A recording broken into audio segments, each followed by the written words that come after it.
સૂર્યવંશી અને ચંદ્રવંશી રાજાઓ આજની તારીખેના છેલ્લા વંશના રાજાઓ તપ કરે, એને પ્રગટ કરી અને આગળ વંશ ચલાવવા માટે આજ્ઞા આપશે અને સતયુગની સ્થાપના કરશે. એ થયો કલ્કી અવતાર. અને 23મા નંબરમાં ધર્મ, 24માં મનુ રાજા. આ છે 24 અવતારની કથા. અને બરાબર 12 વાગવામાં 7-8 મિનિટની વાર છે. એનો ખ્યાલ કરીને તમને કથા કરું. પણ એક કહું કે આજે તમને 20 મિનિટ મોડા છોડું તો ફરિયાદ કરવા માટે તમારી પાસે સ્કોપ નથી. કારણ કે તમે આજે સભામાં 9:30 હાજર થયા. કેટલો આપણો સમય કથાનો કપાયો? જેટલો કપાયો એટલા આપવો જોઈએ. જો પ્રશ્ન પેપર આપવામાં સુપરવાઇઝર 20 મિનિટ મોડું કરે અને સ્ટુડન્ટ 20 મિનિટ માગવાના છે અને સુપરવાઇઝર આપવી પડે, હકીકત છે. એમ તમે આજે અડધો કલાકની ચોકડી મારી તો અડધો કલાક આપી છે. અને ફરાર તો કાયમનું છે, એક દિવસ મોડું કરીએ તો ચાલી જાય. ખાવું તો રોજનું છે. બરાબર આમ 24 અવતારની કથા. તમને એક પ્રશ્ન કરું, કોને કોને કીધી આટલું મને કહેશો તો તમને આગળ કથા કહું. સૂત પુરાણીએ સોનક વગેરે બ્રાહ્મણોને કહી. શા માટે કીધી? ચોથા નંબરનો પ્રશ્ન છે કે ભગવાનના કેટલા અવતાર થાય છે? ત્યારે સૂત પુરાણી બોલ્યા, જો મેં વર્ણન કર્યું ને આવી રીતે ભગવાનના 24 અવતાર થાય. ચોથા અવતારનો જવાબ આપ્યો. 5મા અવતારની કથા કે વસુદેવને દેવકીને કનૈયા પ્રગટ થયા અને 125 વર્ષ ચરિત્ર કર્યા, એનું તો શું વર્ણન કરું. અને જ્યારે ભગવાન સ્વધામ પધારે ત્યારે એવા કોઈ દેવી અલૌકિક ગ્રંથની રચના થાય, એને આધારે ધર્મને મૂકતા જાય. છઠ્ઠા પ્રશ્નનો જવાબ.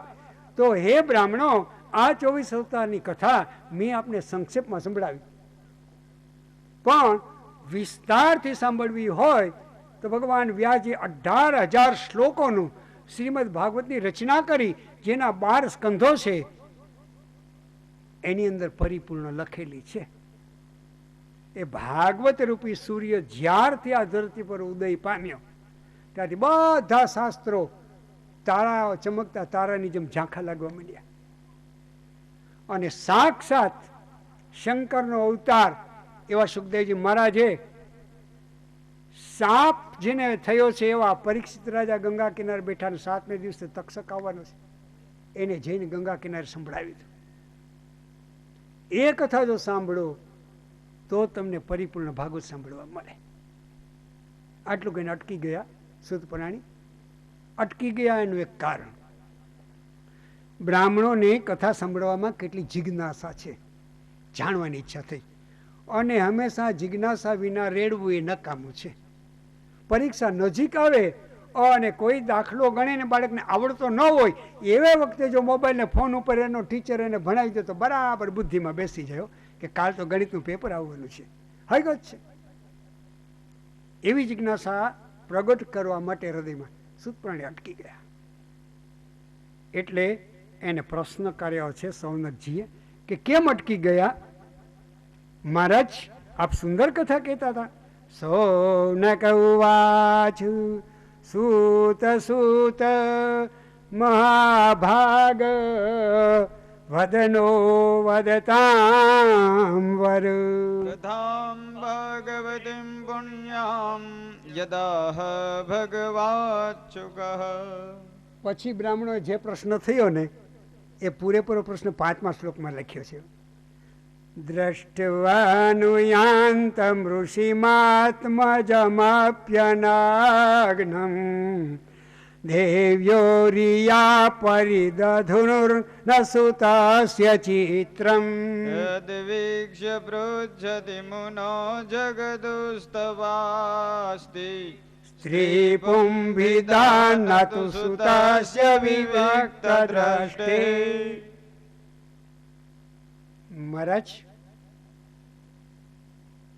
બ્રાહ્મણો બોલ્યા, આપ એમ કહો છો કે વ્યાસજીએ શ્રીમદ ભાગવતની રચના કરી. નમો સ્વનંતાય સહસ્રમૂર્તયે સહસ્રપાદાક્ષિશુરો બાહવે સહસ્રનામને પુરુષાય શાશ્વતે સહસ્રકોટિ યુગધારિણે નમઃ. મહારાજ બ્રાહ્મણો બોલ્યા, સૂત પુરાણીને પ્રશ્ન કરે છે. આપે કહ્યું કે વ્યાસજીએ એમના ભાગવતમાં આ 24 અવતારોની કથા વિસ્તારથી લખી છે, એ તમારે સાંભળવી જોઈએ. તો એ મોટા બાપા, બુઢા બાપા વ્યાસને ભાગવત લખવાની કેમ જરૂર પડી? એનું કઈ કારણ હશે. વળી એ વ્યાસજીએ ભાગવત લખ્યું અને તમે કહો છો કે સાક્ષાત શંકરના દીકરાથી ગયા સુખદેવજી બેન એને ભણાવ્યું. તો શંકર તો સાક્ષાત વૈરાગ્યની મૂર્તિ છે. મારા ને તમારા જેવા સંસારમાં આસક્ત જીવડા હોય એને વૈરાગ્ય માટે ભાગવત ભણવું પડે, પણ શંકરને વૈરાગ્ય માટે ભાગવત ભણવું પડે. તો ભાગવત કેમ ભણ્યા? અને સાંભળી લ્યો સૂત પુરાણી, એ સુખદેવજી મહારાજનો વૈરાગ્ય કેવો છે એ તમે સાંભળી લો. જ્યારે સુખદેવજી મહારાજ પ્રગટ થયા, મહારાણી દેવીના ઉદરમાંથી સાધારણ બાળક રડતું રડતું જન્મે અને માના ઉદરમાંથી બહાર આવે એવી રીતે નહીં, પ્રકાશ થઈને 16 વર્ષના પ્રગટ થયા. નાભીમાં નાળ લટકતો હોય, ખંભે નાખ્યો, શરીર પર કોઈ વસ્ત્ર નથી પહેર્યા, અલગ છે લિંગો નિજ લાભ તુષ્ટો વૃતસ્ય બાલે રવધૂત વેશ. અવધૂત જેવા એમ ચાલી નીકળ્યા ખંભે નાળ લઈને. અને અરણી દેવીને બાપ વ્યાસનું હૃદય ભરાયું. પુત્રેતી તન્મય તયા તારે ઓભીને દોષ, હે દીકરા પાછો વળ, આશ્રમમાં રહીને તપ કર, અને જંગલમાં જવાની જરૂર નથી, આશ્રમ એ જંગલમાં છે. હું તને લગ્ન કરવા માટે આગ્રહ નહીં કરું, બેટા આશ્રમમાં બેસીને તપ કરો. આમ બુઢા વ્યાસજી પાછળ દોડતા ગયા અને વૃક્ષોમાંથી અવાજ આવ્યો, પિતાજી પાછા ફરો. વ્યાસજી જુએ છે, મારો દીકરો સુખ બોલે છે. એક એક પાંદડામાંથી અવાજ આવે. સાક્ષાત શંકર જેના વિશ્વમાં વ્યાપેલા છે, સાધારણ ગુરુ નથી સુખદેવજી મહારાજ. બધે જેના ઉપસ્થિતિ રહેલી હોય, એવર ટાઈમ અને everywhere he is a present. ગુરુ બધી જગ્યાએ અને બધા સમયે ભગવાનની જેમ જ બધે હાજર છે. એનું સર્વવ્યાપક ગુરુ કહેવાય. આવા સુખદેવજી મહારાજ છે.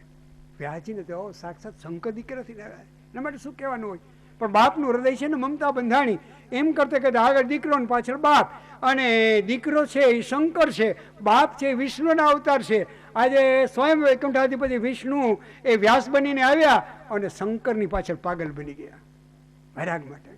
કેવી દિવ્ય અલૌકિક કથા છે, વિચાર કરો. ભાગવતના એક એક પ્રસંગ અલૌકિક છે.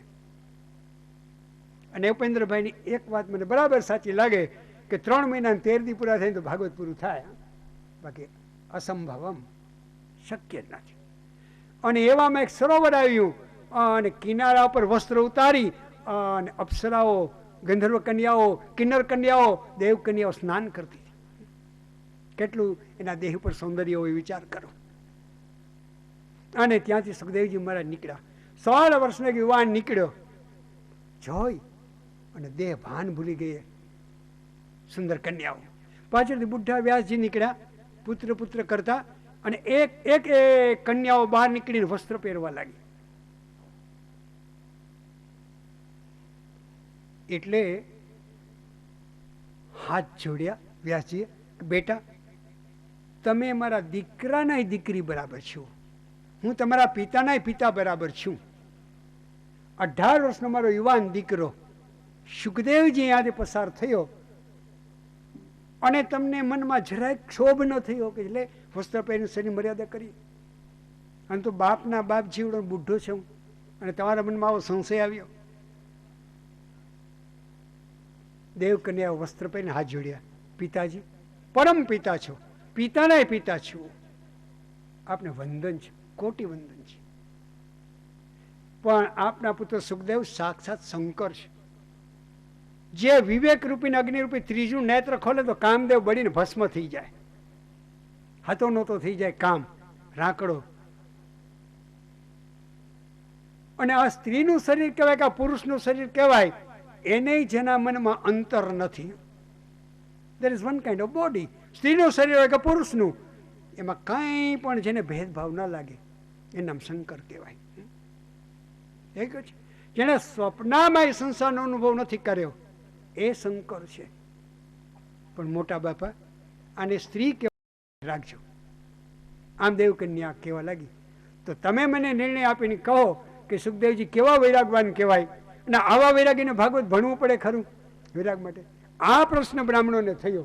એને સમજાવવા માટે આટલો વિસ્તાર કર્યો મેં. એક નાનકડું દ્રષ્ટાંત આપું. જનકપુરીની અંદર રાજા જનક બિરાજમાન હતા અને એને વિદ્વાન બ્રાહ્મણોની સભા એ ચલાવવાનો બહુ શોખ હતો. એની સભામાં 1 કલાકનો એવો પીરિયડ આવે કે વિદ્વાનોને બોલાવે. એક વિદ્વાન બ્રાહ્મણ કંઈક પ્રશ્ન ઉઠાવે, બાકીના બ્રાહ્મણો એનો જવાબ ગોતવાનો. કોઈ દિન એવો ન જાય કે પ્રશ્નોનો જવાબ ના મળે. આવો વિદ્વાનની સભાનો શોખીન રાજા. અને વિદ્વાનોની સભા ચાલતી હતી. એવામાં એવું બન્યું, સભાના 2 દરવાજા હતા, એક દક્ષિણ અને એક ઉત્તર. આપણે બેઠા એ ભોજન ઉપરથી વાત કરીએ. દક્ષિણને દરવાજેથી નારદ આવ્યા અને ઉત્તરને દરવાજેથી સુખદેવજી મહારાજ પ્રવેશ કર્યો. 2 મહાનુભાવોને સભાની અંદર પધરાવ્યા. વિરાજો, હજી સભાની શરૂઆત છે અને આપના જેવા વૈરાગીના દર્શન થઈ ગયા. અને એક બ્રાહ્મણને પ્રશ્ન કરવાનો તે દિવસે વારો હતો. એને રાજાએ વિનંતી કરી, મહારાજ આજ આપના વારે છે, પ્રશ્ન કરો. બ્રાહ્મણે બરાબર 2 મહાત્માના દર્શન કર્યા અને એમાંથી પ્રશ્ન મળી ગયો. સાંભળો, આજનો મારો પ્રશ્ન છે કે સુખદેવજી મહારાજ એ વૈરાગી છે, નારદજી એ વૈરાગી છે. 2માંથી એકેય લગ્ન નથી કર્યા અને 2માંથી એકેય લગ્નનો વિચાર નથી કર્યો. વિવાહો વિશેષેણ વહતી હતી. વિવાહ એકમાંથી 2 બન્યા પછી વિશેષ પ્રકારની જવાબદારી વહન કરવાની આવે અને 60 વર્ષે લાકડી લઈને વાંકા વળી જાય ને એના વિવાહ કહેવાય. હકીકત છે. આવા 2 વૈરાગી છે. એ જેનું થઈ ગયું ને એને ચિંતા કરવાની જરૂર નથી. બાકી હોય ને એને હાથ જોડું કે ડરતા નહીં હો, પડજો આંખ વીચીને, પણ પછી અનુભવ કરજો કે બરાબર પડ્યા કે નહીં. મને તો એમ થાય છે કે બરાબર નથી કર્યો. બાકી હોય એ વિચારી લેજો પછી. પણ સુખદેવજી મહારાજ અને નારદ વિચારે નથી કર્યો. સ્વપ્નમાં લગ્ન અને સંસાર સુખ કોને કહેવાય એનો. અને બ્રાહ્મણને પ્રશ્ન મળી ગયો. સાંભળી લેવો બ્રાહ્મણો, આજે મારો પ્રશ્ન છે કે ઉત્તર દિશાની અંદર સુખદેવજી મહારાજ બિરાજે છે અને દક્ષિણ દિશામાં નારદજી બિરાજે છે. 2 વૈરાગી છે, 2માંથી કોનો વૈરાગ વધે? બસ મને આટલો જવાબ આપો. બ્રાહ્મણે પ્રશ્ન મળી ગયો. સુપર ક્લાસ ક્વેશ્ચન જેને કહેવામાં આવે. બાકી તો ઘણા એવા ગોટાળા લઈને ઉત્તરે આવતા હોય. હે ગોર બાપા, તમે સરસ મજાની રામાયણની કથા કરી. હે, કોઈ બહુ વખાણ કરી માની લેવું કે આ દલીલ કરી નીચે પાડવા માટે આવ્યો છે. વખાણ સાંભળવા બહુ સારા નથી. હા ભાઈ, ગુરુદેવની દયા.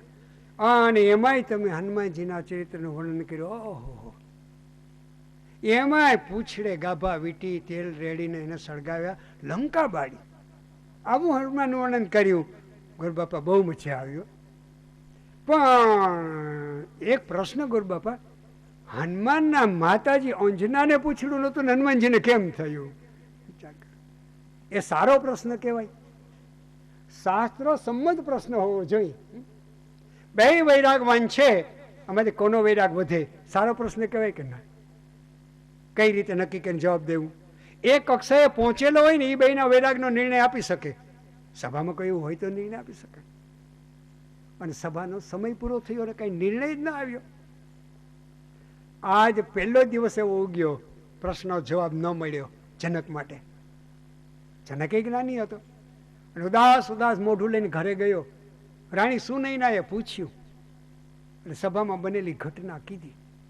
મહારાજ, માઠું ન લગાડતો. તમને કહું, કહો ને દેવી, આનો નિર્ણય મળી જાય તો? દેવી, એવું તો કોઈ આપણા નગરમાં બ્રાહ્મણ નથી, બધા હાજર હતા સભામાં. મહારાજ, માઠું ન લાગે તો આગળ કહું. કહો દેવી, હું નિર્ણય આપું તો? ઘડીક તો રાજા ગંભીર બની ગયા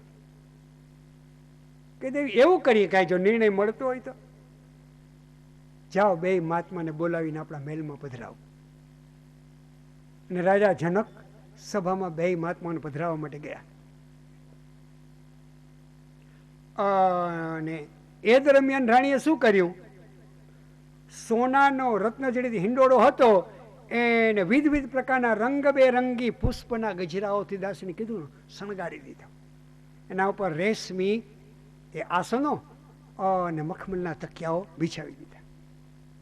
16 વર્ષની સુંદરી અતિ શૃંગાર કરી અને માંડવા નીચે પતિને પરણવા જાય આટલો એને શૃંગાર કર્યો. રાણી અતિ સુંદર લાગે, સાક્ષાત લક્ષ્મી જેવી લાગે. અને એવામાં રાજા બે મહાત્માને તેડી અને સભામાં આવી ગયા. રાણીએ આમ હાથ કર્યો, બેયને હિંડોળા પર પધરાવો. સુખદેવજીને નારદજી હિંડોળા પર બેસી ગયા અને રાજમહેલમાંથી આવીને રાણી બે મહાત્માની વચ્ચે બેસી ગઈ. તો નારદજીને થયું કે બ્રહ્મચારી છું અને આ રાણી એટલો શણગાર કરી બાજુમાં આવીને બેસી ગઈ. મર્યાદાનો ખ્યાલ નહીં હોય. બ્રહ્મચારી છું, બ્રહ્મચારી કેટલીક મર્યાદા પાડવાની જરૂર હોય. હું પુરુષ છું, આ સ્ત્રી કહેવાય અને આ પર સ્ત્રી છે મારા માટે. સહેજ અમદાજી ખસી ગયા. અને સુખદેવજી માટે કોણ સ્ત્રી ને કોણ પુરુષ? સાક્ષાત એ શંકર અને 24 કલાક સમાધિમાં હોય. અડધા નેત્ર ખુલ્લા, અડધા બીડેલા. સ્વપ્નમાં એ સંસારનો અનુભવ નથી કર્યો. સ્ત્રીનું શરીર કોને કહેવાય, પુરુષનું શરીર કોને કહેવાય, એનો જેના હૃદયમાં ભેદભાવ નથી. ઊભા થઈને રાણીએ નિર્ણય આપ્યો, મહારાજ પરિપૂર્ણ જો વૈરાગ્ય હોય તો સુખદેવજી મહારાજ કી જય. અને રાણીએ એ નિર્ણય આપ્યો. તો બ્રાહ્મણો સુતપ્રાણીને પૂછે છે આવા વૈરાગી સુખદેવજીને ભાગવત ભણવું પડે કેમ? આ અમને સમજાતું નથી. ત્યારે સુતપ્રાણી કહેવા લાગ્યા કે સાંભળો, એની પાછળ એક કારણ છે. બરાબર 14મા શ્લોકથી આપણી કથા હવે ચાલુ થાય. સૂત ઉવાચો દ્વાપરે સમનુ પ્રાપ્તે તૃતયે યુગ પર્યયે જાતઃ પરાશરાદ યોગી વાશવ્યામ કલયા હરેઃ. એકવાર એવું બન્યું, આ ધરતી ઉપર મત્સ્યગંધા જન્મી. મહાભારતના જેણે અભ્યાસ કર્યો એને ખબર પડે. અને હવે તો તમે ટીવી ઉપર સિરિયલો જોતા હો, વધારે કહેવાની જરૂર નથી. પણ ઉપરીચર નામના એક દેવ હતા. એને શાપ થયો એટલે ધરતી પર માનવ બન્યો. પણ કોઈ રાજાને ઘરે રાજકુમાર થઈને જન્મ્યો. ત્યાં એનું નામ પડ્યું ઉપરીચર. રાજગાદી ઉપર આવ્યો. કેટલી રાણીઓ હતી, સંતાન નહીં હતું. સંતાન માટે જંગલમાં તપ કરવા માટે નીકળ્યો. જંગલમાં એકાંતની અંદર થોડોક સથવારો થાય એટલે સોનાના પાંજરામાં પાડેલો પોપટ હતો અને સાથે લઈને ગયો. જંગલમાં એક વૃક્ષની ડાળીમાં એને ટીંગાડ્યો. તપ કરવા લાગ્યો અને તપ કરતે કરતે સમય આગળ વધવા લાગ્યો. ઇન્દ્રને ઈર્ષા થઈ કે તપ કરીને ઇન્દ્રાસન માગશે તો હું ભિખારી બનીશ, નાને ભગવાન ઇન્દ્ર બનાવશે. એટલે બરાબર અપ્સરાને કહ્યું કે જાઓ અને ચલાયમાન કરો. એવે વખતે રાત્રિના સમયે વૃક્ષની એક ડાળીમાં ઘુવડ અને ઘુવડીઓ બેઠેલા હતા. એમાં ઘુવડે ઘુવડીને કહ્યું કે સાંભળો, આજે આકાશમાં ગ્રહ, રાશિ અને નક્ષત્રનો એટલો સુંદર યોગ છે.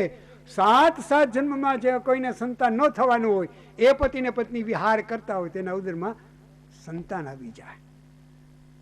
તો રાજાને બહુ દુઃખ થયું કે હું તો કેટલાય નગરથી દૂર છું. એવામાં ઇન્દ્રિએ મોકલેલી અપ્સરાઓ આવીને નૃત્ય કરવા લાગી અને રાજા તપભંગ થયો અને એક શક્તિને પડિયામાં લઈ અને પોતાના પાડેલા પોપટના ચાંચમાં મૂકી અને રાજમહેલમાં જવા માટેની સંજ્ઞા કરી. પડિયામાં લઈને પોપટ ઉડતો હતો. સાગર ઉપરથી ઉડ્યો. એક બાજ પક્ષી તરાપ મારી પડ્યો, નીચે પડ્યો અને એક માછલી ગળી ગઈ. કાળે કરીને મચ્છિયારાની ઝાડમાં આવી. મચ્છિયારા એના બરાબર છુરીથી કામ કરવા લાગ્યો. પેટને હળવેકથી ચીર્યો અને જે કન્યા નીકળી એનું નામ મત્સ્યગંધા, જેના શરીરમાંથી માછલાની સુગંધ આવતી હતી. દીકરી માનીને રાખી.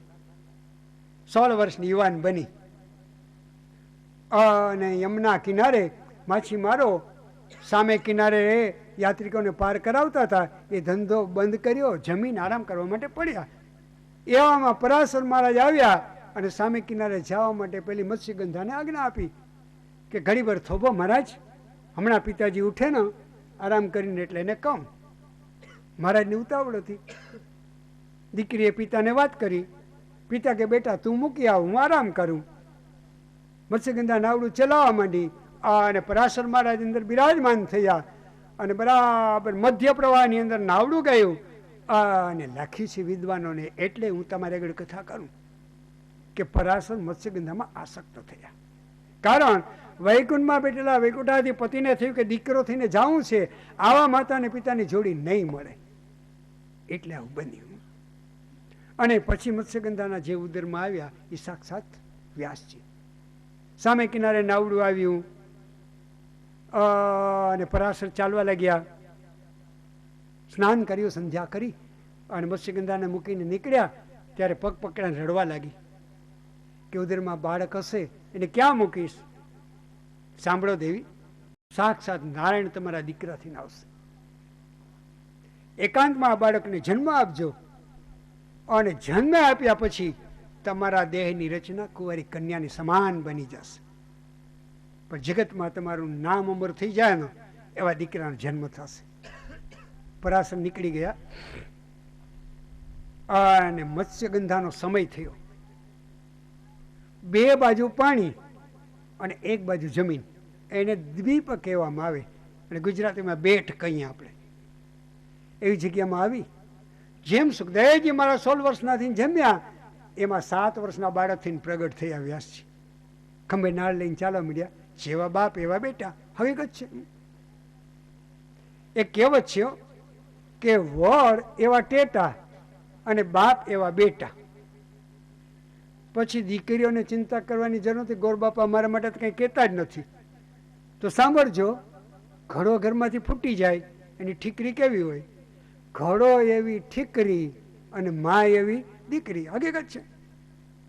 7 વર્ષના વ્યાસજી ખંભે નાળ લઈ ચાલવા માંડ્યા. બેટા કે હા માં, જગતનું કલ્યાણ કરવા માટે દીકરો થઈને આવ્યો છું, ચિંતા કરીશ નહીં. પિતાએ તને આશીર્વાદ આપ્યા પ્રમાણે કુંવારી કન્યા જ બની ગઈ છે તું. પણ તને 2 વચન આપું, 2 નહીં 3 વચન આપું. એક, માછલા જેવી ગંધ આવે બંધ થઈ જશે અને તારું નામ પડશે યોજન ગંધા. 1 યોજન સુધી કમળની સુગંધ તારા દેહમાંથી આવશે. બીજું, હસ્તિનાપુરનો સમ્રાટ પેલા ગંગાને પરણશે, શરદ ભંગ થઈને ગંગા નીકળી જશે, પછી તને રાણી બનાવશે ને તારું નામ પડશે સત્યવતી. અને ત્રીજું એક વચન આપું, રાજખટપટમાં કોઈ દિન દુઃખી થા અને એવો પ્રસંગ આવી જાય ત્યારે મને યાદ કરજે, તારી મુશ્કેલી દૂર કરવા માટે આવી જઈશ. આટલું કહીને વ્યાસજી નીકળી ગયા. નર્મદા કિનારે આવ્યા. નર્મદા કિનારે બેસી અને 555 બ્રહ્મસૂત્રના રચના કરી અને પછી મોટા બાપા આવ્યા હિમાલયની તળેટીમાં અને ત્યાં પુરાણો અને ભાગવતની રચના કરી. આ છે વ્યાસજીની કથા. અને એ વ્યાસજી બરાબર હિમાલયની તળેટીમાં વ્યાસાશ્રમ, જેનું નામ છે સમ્યાપ્રાસ આશ્રમ, એની અંદર બેસી અને તપ કરતા હતા. ત્રિકાલ સંધ્યા કરે અને જેટલો સમય બચે એમાં નારાયણનું ધ્યાન કરે. એમ કરતા કરતા કરતા કરતા કરતા કરતા કેટલાય વર્ષો નીકળી ગયા. અને પત્ની અરણી દેવી પતિની સેવા કરે. પતિના કાર્યમાં સહકાર આપવો એ પત્નીની ઉત્તમ ફરજ છે. પતિના સુખે સુખી, પતિના દુઃખે દુઃખી, એ પતિવ્રતા નારી છે. અને દુઃખમાંય પતિનો સહકાર ન છોડે એ આદર્શ પત્ની છે. આવી રીતે સેવા કરતી હતી. અને એક દિવસ વ્યાસજી ધ્યાનમાં બેઠા. રોજ સમાધિમાં ભગવાન નિરંજન નિરાકાર અને પછી સાકારના દર્શન થાય. એને બદલે આજે એવી ઘટના બની 5000 વર્ષ પછી ભયંકર જે કલિયુગ આવવાનો હતો ને એના સમાધિમાં દર્શન થઈ ગયા. શું જોયું વ્યાસજીએ? કે કુળ અને ગોત્ર પૂછ્યા વિના દીકરા દીકરીઓ લગ્ન કરવા લાગ્યા. પુરુષો વાળ વધારવા માંડ્યા, દીકરીઓ વાળ કપાવવા લાગી. જાહેરની અંદર રાંધેલા અન્ન વેચાવા લાગ્યા.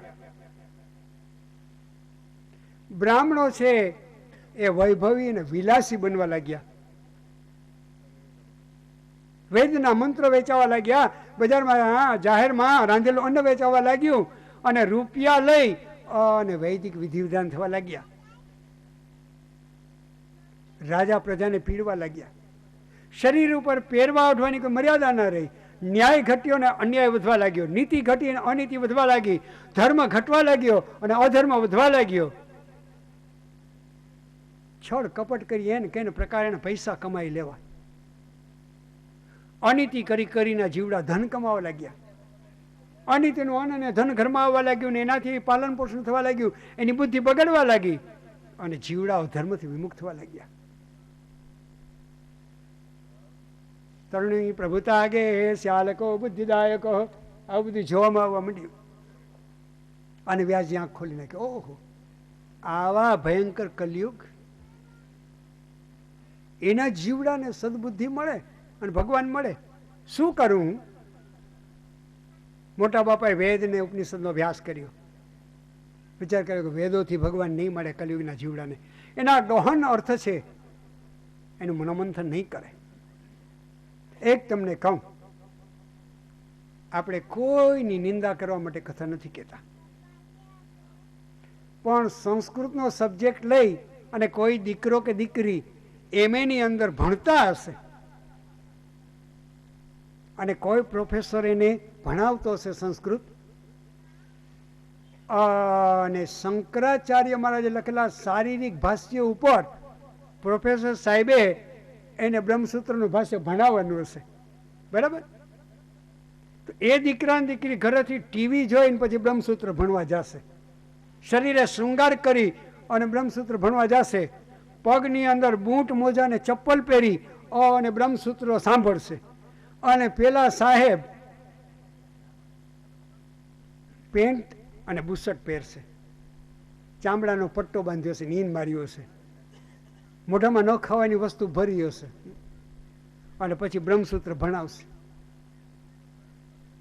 એનાથી પરીક્ષાની અંદર કદાચ 90 કે 95% માર્ક આવશે અને સાહેબને 1 મહિનાના 50,000 રૂપિયા દક્ષિણા આવશે, પણ કોઈને સમાધિ નહીં લાગે, ભગવાન નહીં મળે. તમે યાદ રાખજો, એ હકીકત છે. સંસારનો ત્યાગ કર્યો હોય મનથી, એક ધોતી નીચે પહેર્યું ને એકમાંથી ઓઢ્યું હોય, જંગલમાં ઝૂંપડી બનાવીને રહેતો હોય, કોઈ પણ પ્રકારના વ્યસન ન હોય, અને સાદો આહાર લેતો હોય, ઉપવાસ કરતો હોય, અને જેણે વેદોનો અભ્યાસ કરેલો હોય, સમાધિમાં ભગવાન જોયેલો હોય, એવા ગુરુ મળી જાય, એ બ્રહ્મસૂત્ર ભણાવીને શિષ્ય ભણે તો એને સમાધિમાં ભગવાન દેખાય. એટલે વ્યાસજીએ વિચાર કર્યો, કલયુગના જીવડાનું આ વેદ મંત્ર અને આ બ્રહ્મસૂત્ર ભણી ભગવાનને મેળવવો એ કામ નથી.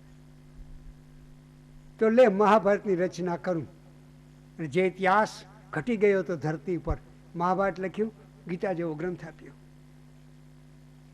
વ્યાસજીને થયું કે હજુ પણ કલયુગના જીવડાનું કલ્યાણ નહીં થાય. 17 પુરાણ લખ્યા, 17 પુરાણ લખી અને કલમ મૂકી દીધી, ચિંતા થઈ. હજુ કલયુગના જીવડાના કલ્યાણ માટે મારે કંઈ લખવાનું બાકી રહી જાય છે, અને ખરેખર પૂરું ન થાય તો મારા હૃદયને કેમ શાંતિ થાય? શું બાકી રહી જતું હશે? નારાયણ મને સમજાતું નથી. કયો ઉપાય બતાવો? કાં મને સત્સંગ કરાવો. એવાની અંદર શ્રીમન નારાયણ નારાયણ નારાયણ કરતા કરતા નારદજીએ પ્રવેશ કર્યો. નારદજીને જોઈને પ્રાર્થના કરી વ્યાસજીએ. ત્યારે નારદ બોલ્યા કે મહારાજ, કલયુગના જીવડાના કલ્યાણ માટે સુંદર સુંદર ઉપાય કર્યા છે, પણ જુઓ, જે કરવાનું છે ને એ નથી કર્યું. તમે વેદોના 4 વિભાગ કર્યા, કલયુગમાં કોને સમય હશે કે વેદ મંત્રનો અભ્યાસ કરે? તમને એક કહું, હજી સમય એટલો ખરાબ આવશે, 5 રોટલીનો ખોરાક કોઈ ને 3 ખાઈને ઉઠી જવું પડશે. ખાવાનો પૂરો સમય નહીં મળે એટલી ઝંઝટ ને જવાબદારી વધી જશે અને વધતી જ જાય છે. આપણે જોઈએ છીએ રાતે ઊંઘ પણ નથી આવતી, આપણને ખાવાનો સમય નથી મળતો, આટલી જવાબદારીઓ વધતી જાય છે. તો વેદ મંત્રનો નારદ કહે છે વેદ મંત્રનો અભ્યાસ આ જીવડા ક્યાંથી કરશે? એ ઉપનિષદ ક્યાંથી ભણે? બ્રહ્મસૂત્ર ભણવાનો એને ક્યાં સમય હોય? અને એવી ઉત્તમ ને સૂક્ષ્મ બુદ્ધિ પણ નહીં હોય. તો મહારાજ મેં મહાભારત લખ્યું, ગીતા જેવો ગ્રંથ લખ્યો. સાંભળી લ્યો વ્યાસજી, નારદ બોલ્યા ગીતા કેવા વાળા કૃષ્ણ હતા, સાંભળવા વાળો અર્જુન હતો, આવી બુદ્ધિ વાળા પણ નહીં હોય. શું કરવું? મહારાજ વેદો છે એ તો એમ કહે છે કે નેતિ નેતિ, કાલે ભૂદેવે મને સંભળાયું, ન ઇતિ ન ઇતિ. ભગવાન કેવો હોય? શિષ્ય પ્રશ્ન કરે, પછી આતુરતા વધે ગુરુને પૂછે કે જુઓ પેલો આખલો ચાલ્યો જાય કેવો તાકાત વાળો છે, હવે 1000 આખલાના તાકાતને ભેગી કરીએ આવો તાકાત વાળો ભગવાન હશે? ન ઇતિ, ના એવો નહીં, એનાથી વિશેષ ને આગળ.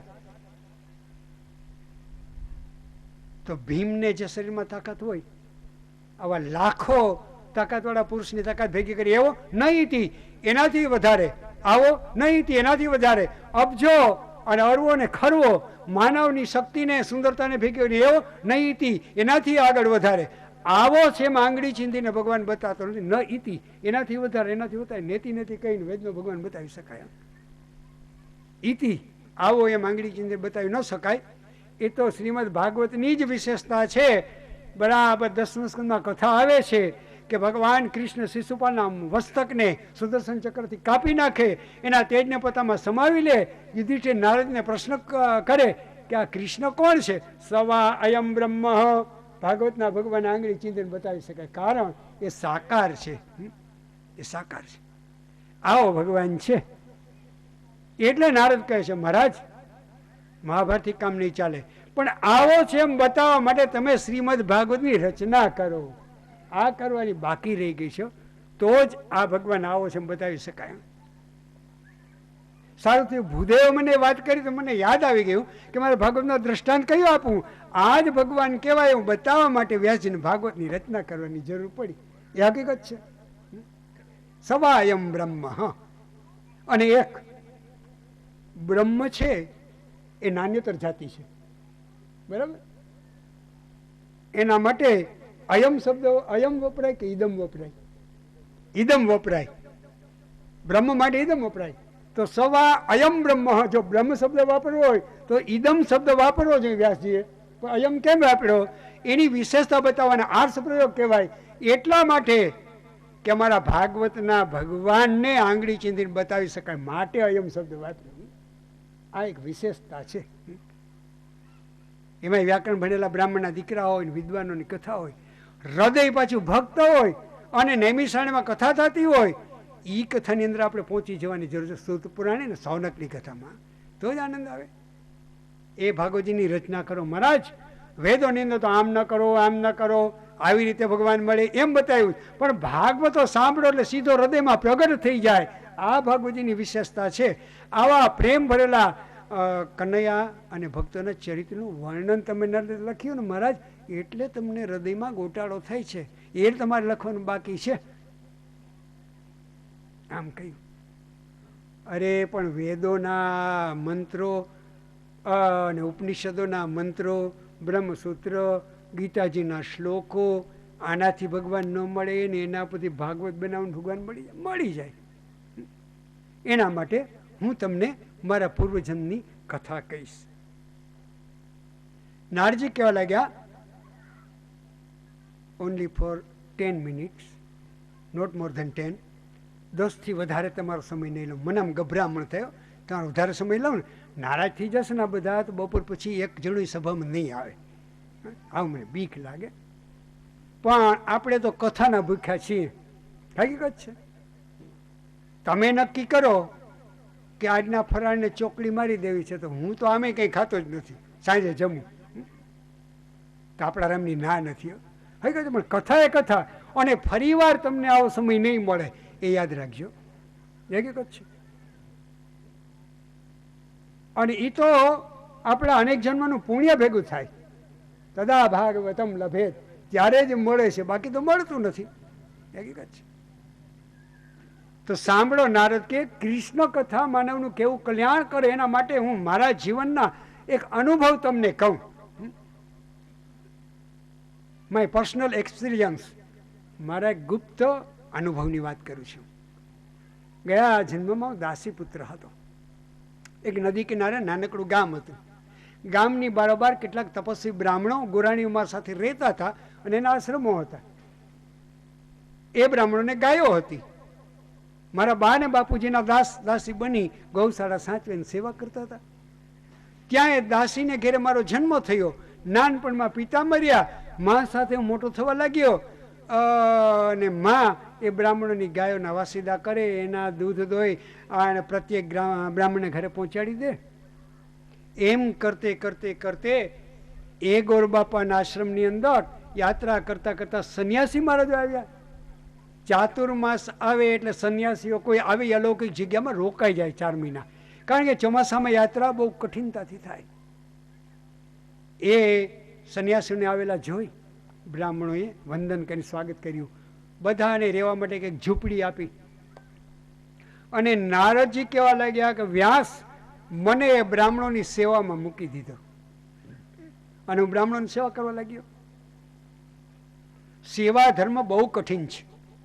રામાયણમાં કથા આવે છે કે રામ લક્ષ્મણને લઈને વિશ્વામિત્ર નીકળ્યા. ત્યારે વિશ્વામિત્ર ગુરુ બન્યા. ગુરુ 4 વાગે ઉઠે. ચેલાએ વહેલું ઉઠવું જોઈએ, તો રામ 3:30 વાગે ઉઠે. અને મોટા ભાઈ વહેલા ઉઠે તો નાનો ભાઈ સેવક છે એનાથી વહેલું ઉઠવું પડે. લક્ષ્મણની કેવડી મોટી ફરજ, જવાબદારી વિચાર કરો. હકીકત છે. તો બરાબર મહારાજ મને બ્રાહ્મણોની સેવા મૂક્યો. નારદ કે મારું નામ બ્રાહ્મણે પાડ્યું તો હરિદાસ, કે હરિદાસ તારા બ્રાહ્મણોની સેવા કરવી. હવે ગોર બાપાનો તો નિયમ 4 વાગ્યામાં ઉઠી જાય, અને આપણા રામ તો કોઈ દિન દીવિગા પહેલા ઉઠે નહીં. નારદ કે દાસી પુત્ર હતા અને સામે કેટલેક દૂર ભીલ લોકો રહેતા હતા. એના બાળકો સાથે રમવાનો અભ્યાસ અને ધનુષ બાણ બનાવ્યા અને બરાબર નિશાન મારું, પક્ષીને મારું, આવો મારો ધંધો ને આવી મારી રમત. અને બ્રાહ્મણોની સેવામાં મને મૂકી દીધો. એ બ્રાહ્મણોની સેવા કરવા માટે 4 વાગે ઉઠે ને, વ્યાસજી હું વહેલો ઉઠવા લાગ્યો. અભ્યાસ કરવો જોઈએ. 4 વાગે બ્રહ્મ મુહૂર્તમાં ઉઠી જાવ. મનુસ્મૃતિમાં એવું લખ્યું છે કે 4 વાગે અથવા તો 5 વાગે, અને જે બ્રાહ્મણ પથારીનો ત્યાગ કરીને ઉભો ન થાય એનું બ્રહ્મ તેજ નાશ પામે છે. અને જે બહાદુર ક્ષત્રિયનો અને રાજાનો દીકરો રાજકુમાર 4 ને 5 વાગ્યાને પથારીનો ત્યાગ ન કરે એની સુરીરતાનો નાશ પામે છે. હકીકત છે. આવું મનુસ્મૃતિમાં લખ્યું છે. તો હું આ બ્રાહ્મણોની વહેલા ઉઠવા લાગ્યો. ભૂદેવો સ્નાન કરવા જાય, એના ભીના કપડાં નીચે હોઈને સૂકવી નાખું, એને કોરા વસ્ત્ર પહેરવા આપું, એના ઝૂંપડામાં આવે એની પેલા ઝૂંપડું વાળી નાખું, એના આસને સાફ કરીને મૂકી દઉં. એ ધ્યાન કરે એટલે ઓટલે બેસીને હું ધ્યાન કરું. દિવસ ઉગે સંધ્યા કરે અને પછી એને તુલસી, ફૂલ, ધ્રોકડ, દર્ભ અને જે જોઈએ લાવી આપું. એના ઠાકોરને એ ભોગ લગાડે પાકેલા ફળનો, અને વધે તો એકાદું ફળ મને આપે. હું ખાઈને ઓટલે પડ્યો રહું. 8-10 દિવસ થયા ને, મને અભ્યાસ થઈ ગયો. પેલા કંટાળો હોય પણ અભ્યાસની જરૂર છે. અને સ્વયં કૃષ્ણ અર્જુનને કહે છે, અભ્યાસેન તો કૌંતેય વૈરાગ્યેન ચ ગૃહ્યતે. અભ્યાસ ને વૈરાગ્યથી એ વસ્તુ સિદ્ધ થાય છે. અને સિદ્ધ થઈ ગઈ. સમય થાય એટલે પથારીમાંથી જીવડો બેઠો થઈ જાય, ઊંઘ ઉડી જ જાય. તમે આ બ્રાહ્મણને પૂછજો, અમારે ઉતારે કોઈ દી ઘડિયાળ ના હોય ને અલાર્મ ના હોય, પણ 4:45 થઈ મારી ઊંઘ ઉડી જાય. અને તમે આ રાજુભાઈ, મનીષભાઈ ને એને પૂછજો કે ગોરબાપા પહેલા ઉઠીને અમને ઉઠાડે. અભ્યાસ થઈ જ જાય. એમ નારદજી કહેવા લાગ્યા. પછી તો મારી ઊંઘ ઉડવા લાગી. આવી રીતે બ્રાહ્મણોની સેવા કરવા લાગ્યો. અને એના ઠાકોરને ભોગ લગાડે, એમાંથી પાકેલું ફળ મને ખાવા મળે. મને તો ગુરુ ને ગોવિંદ બેયની પ્રસાદી મળવા લાગી. ધીમે ધીમે મારી બુદ્ધિ પવિત્ર બનવા લાગી. સાંજ થાય ને સંન્યાસીઓ સત્સંગ કરે. અમારા આશ્રમના ગોને ગોરાણીઓ સાંભળવા બેસી જાય. બધા સંન્યાસીઓ એક બાજુ સાંભળવા બેસી જાય. એક સંન્યાસીને મેં મનોમન ગુરુ માની લીધા. એના ઓટલા ઉપર એના ઝૂંપડાની બહાર પડ્યો રહેતો. એ સુંદર મજાની કૃષ્ણ કથા કરે. રોજ સાંજે કૃષ્ણ કથા કરે. અને કૃષ્ણ કથા તો બહુ મધુર છે. અધરમ મધુરમ મધુરમ, કનૈયા જેવું કોઈ મધુર મધુર નથી. અને નંદકુમાર જેવા કોઈ નટખટ નથી. ભજ નંદકુમારમ સર્વ સુખ સારમ તત્વ વિચારમ બ્રહ્મ પરમ. એના જેવો કોણ હોય? એ કૃષ્ણની કથા હું સાંભળવા લાગ્યો, નારદ બોલવા લાગ્યા, અને મને કૃષ્ણ વાલો વાલો લાગવા લાગ્યો. પેલાને મેં મનોમન ગુરુ માની લીધા, એને મનોમન મને ચેલો માની લીધો. ગુરુ નક્કી કરીને કરવાના ના હોય કે આનું ગુરુ કરું, આની કંઠી બાંધું, આને કંઠી બાંધું, પણ જેને જોઈને હૃદય નમી જાય, માનવું કે આ મારા ગુરુ છે. આવી પવિત્રતાનો જ્યાં તમને વ્યક્તિત્વના પરિચય થાય અને હૃદય નમી પડે, માનો કે આ ગુરુ. અને પછી તો કૃષ્ણ કથા કરતા કરતા વારી વારે મારી સામે નજર કરી લે. એક નિયમ છે, કોઈ તપસ્વી ને પવિત્ર બ્રાહ્મણ, કોઈ તપસ્વી અને પવિત્ર સંત જે આ ભૂમિમાં થઈ ગયા છે એનો પરિચય શું આપું? એવા કોઈ સાધુ, એની એટલી સેવા કરીએ, કોઈ દિન રાજી થઈ જાય, આપણે એના મસ્તક ઉપર પુષ્પ મૂકીએ, આમ માથે હાથ લઈને જો આપણા પર ફેંકી દે આશીર્વાદ આપીને, માનવું કે મનમાંથી બધા વિકાર મરી ગયા. જેણે તપશ્ચર્યા કરી અને હૃદયના બધા વિકાસનો નાશ ન કર્યો હોય એવા તપસ્વી પુરુષના દેહની સેવા કર્યા વિના અંદરના વિકાર જાતા નથી. હકીકત છે. It is A universal truth. એક સનાતન સત્ય છે. પવિત્ર પુરુષની સેવા કર્યા વિના હૃદયમાં પવિત્રતા આવતી નથી. આવા મને ગુરુ મળી ગયા, નારજીનું કહેવાનું છે. અને કાં ઉપદેશ આપતા આપતા વારે વારે કૃપા કરી, ઓહો આને મારી કેવી સેવા કરી, હૃદય ભરાય અને એના સામે નજર કરી લે, માનવું કે કલ્યાણ બેડો પાર થઈ ગયો. ગુરુ આશીર્વાદ આપીને કલ્યાણ કરે, ગુરુ મસ્તક ઉપર હાથ મૂકીને કલ્યાણ કરે, અને ગુરુ ધારે તો નજર કરી કૃપા દ્રષ્ટિથી કલ્યાણ કરે. આ નામ ગુરુ કહેવાય. ગુરુ માટે બીજી કોઈ વ્યાખ્યા જ નથી હોતી. અને આપણે ત્યાં કહેવત છે કે ગુરુ અને ગોવિંદ બે આવીને દર્શન આપે તો પેલા વંદન ગુરુના ચરણમાં કરાય, કારણ જેને ગોવિંદ દિયો બતાવી, જેને આપણને ભગવાન દેખાડી દીધું. આ ગુરુનું મહાત્મ્ય છે. ભગવાને જેટલા જેટલા ધરતી પર અવતાર લીધા, સ્વયં વૈકુંઠાધિપતિ છે, એણે આ ધરતી પર માનવ બનીને આવ્યો તો ગુરુને ધારણ કર્યા છે. આ છે ગુરુનું મહાત્મ્ય. ગુરુ શબ્દનો અર્થ થાય વિશાળ, એનો અર્થ જ એવો થાય. ગુરુ જેટલું આ જગતમાં કોઈ મોટું નથી. ગુરુ કોને કહેવાય? કોઈ તમને પ્રશ્ન પૂછે તો તમારે કહી દેવું કે જીવડો એકમાં પાપ કરવા તૈયાર થાય એ વખતે હૃદયમાં ગુરુનું સ્મરણ થાય, જેના સ્મરણથી જીવડો થર ધ્રુજવા માંડે, પાપ કરતા પાપને મૂકી દે, આવા ભયંકર હોય ને એનું નામ ગુરુ કહેવાય, કે જે જીવડાના પાપનો નાશ કરે. આવા મને ગુરુ મળી ગયા.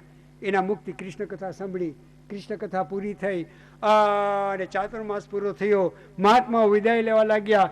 મારા ગુરુના ચરણ પકડ્યા, મહારાજ મને મૂકીને સાથે લઈ જાઓ. ના બેટા, એક ઘરડીને વિધવા માનું તને બંધન છે, એના નિશાસા મારા તપમાં મને વિક્ષેપ કરે, હું તને કેમ લઈ જાઉં? મહારાજ મેં આપને મુક્તિ કૃષ્ણ કથા સાંભળીને મને થયું હું વૈરાગી બની જાઉં, કનૈયાના પ્રેમમાં નાચ્યા કરું. કૃષ્ણ કથા સંસારમાં જોડવા માટે નથી, સંસારમાંથી વૈરાગ્ય પ્રાપ્ત કરવા માટે છે. કૃષ્ણ કથા જો સાચા અર્થમાં સાંભળે, એ સંસારને છોડીને જંગલમાં નાચવા લાગ્યો. સુખદેવજી મહારાજ નર્મદા કિનારે વૃક્ષોને કૃષ્ણ કથા કહે અને નાચ્યા કરે ને પાછું સમાધિમાં બેસી જાય. આવો લૌકિક ગ્રંથ છે. અને મહારાજ મને લઈ જાઓ, તારી માના નિશાસા મને લાગે. તમે તો એમ કહેતા હતા ગુરુ મહારાજ કે માતા પિતા ભાઈ બહેન જે આપણને કૃષ્ણ ભક્તિ કરવામાં અટકાવે એ આપણા માતા પિતા ભાઈ બહેન નથી, આપણા શત્રુ છે. હા બેટા, પણ કેટલું ઋણ વય પૂરું કરવું જોઈએ, પછી તું નીકળી જાજે. તારી ઘરડી માની લાકડી તું એકનો એક છે. પણ મહારાજ આ આજ્ઞાની માં, હું યુવાન બનીશ તો મારા લગ્ન કરશે, હું સંસારમાં ફસાઈશ. બેટા મારા આશીર્વાદ છે, જા તારું કલ્યાણ થશે, પણ ઘરડી માની સેવા કર, તને ભગવાન મળશે. અને માં એના જેવું કોઈ જગતમાં પાત્ર નથી હો, એ હકીકત છે. તમને કોઈ એમ કે ધરતીથી એ મોટું હૃદય કોનું? આંખ ઊંચી જવાબ આપી દેજો કે માનું. જો કોઈ ચોકડી મારે તો મને ફરિયાદ કરજો. જાઓ બેટા, માની સેવા કરો. બાપ તો ધોલ ધપાટ મારી લે, દીકરો 1,12,000 કરીને આવે તો. કોઈ દીકરો 90% માર્ક લઈને આવે અને કોઈ પાસિંગ ટકા માર્ક લઈને આવે, પણ મા તો બેયની માર્કશીટ હાથમાં લઈને બેયના માથા પર હાથ ફેરવે અને બાપનું મોઢું બગડી જશે કે આણે બરાબર કર્યું. તને કહેતો હતો કે ટ્યુશન રાખવી લઈ, ફર્યા કર, ચોપડી વાંચવી છે. બાપ કદાચ આવું કહેશે, મા નહીં કે. એક એક જ છે, મા તો મા છે. અને એક એક નારીના હૃદયમાં માનું હૃદય પડેલું છે. નાનકડી દીકરી કોઈના બાળકને રમાડતી હોય તો કેમ જાણે એની મા બનીને રમાડતી હોય? હકીકત છે. પરણેલી હોય, કુંવારી કન્યા હોય કે વિધવા હોય, એક એકના હૃદયમાં માનું હૃદય પડેલું છે.